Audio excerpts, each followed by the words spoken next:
Brian, magnesium glycinate is everywhere right now. People say it helps sleep, anxiety, cramps, even blood pressure. What is actually solid here? The better answer is that magnesium is essential biology with several genuinely interesting benefit pathways. Glycinate is popular because it is often well tolerated, and the right question is which benefit fits which person.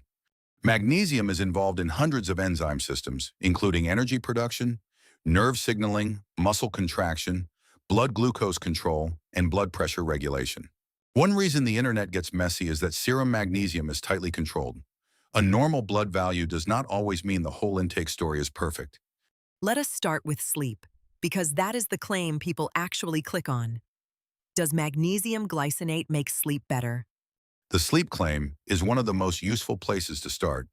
In older adults, low-intake contexts, or people whose sleep is tied to muscle tension and evening restlessness, trials suggest magnesium may help sleep quality. What about anxiety and calm? Social media almost treats glycinate like a nervous system blanket. The calm claim has a real physiology story. Magnesium participates in nerve signaling and muscle relaxation, and glycinate is attractive because many people tolerate it gently in the evening. Cramps are another big one. If magnesium helps muscle contraction, should people with cramps just eat it? Magnesium is part of normal muscle contraction and relaxation, so cramps are a reasonable benefit question. The best use case is when low intake, heavy sweating, training load, or pregnancy context makes magnesium status part of the picture. Migraine is interesting because it sounds less like wellness marketing and more like a specific clinical use. Is that stronger? Migraine is one of the more concrete use cases. Magnesium can be considered as a preventive option because it connects to neuronal excitability and vascular signaling, especially when dose and tolerability are handled carefully. Blood pressure has a measurable evidence path. Meta-analyses suggest magnesium supplementation can modestly lower blood pressure, likely through vessel tone, endothelial function, and mineral balance. Glucose control is another positive biology story. Magnesium is involved in glucose metabolism and insulin signaling, so low intake can matter when metabolic risk is already part of the picture. So why do people specifically say glycinate? Is it actually better than citrate, oxide, or threonate? Form can affect absorption and stomach tolerance.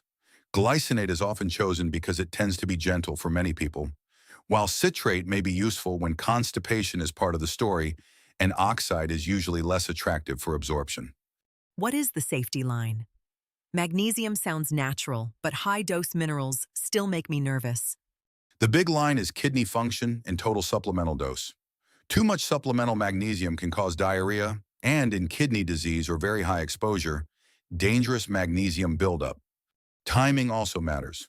Magnesium can interfere with absorption of some antibiotics, bisphosphonates, thyroid medication, and other medicines if taken too close together. The practical ladder is simple. Improve food intake, identify the target benefit, choose a form you tolerate, keep dose reasonable, separate interacting medicines, and track whether sleep, cramps, migraine pattern, or pressure actually improves. So magnesium is a useful supplement category when we stay specific. Sleep quality, nervous system calm, muscle function, migraine prevention, pressure, and glucose each deserve their own evidence tier. Exactly. Magnesium glycinate is worth considering when the benefit target is clear, the form is tolerated, the dose is sensible, and the safety context is respected.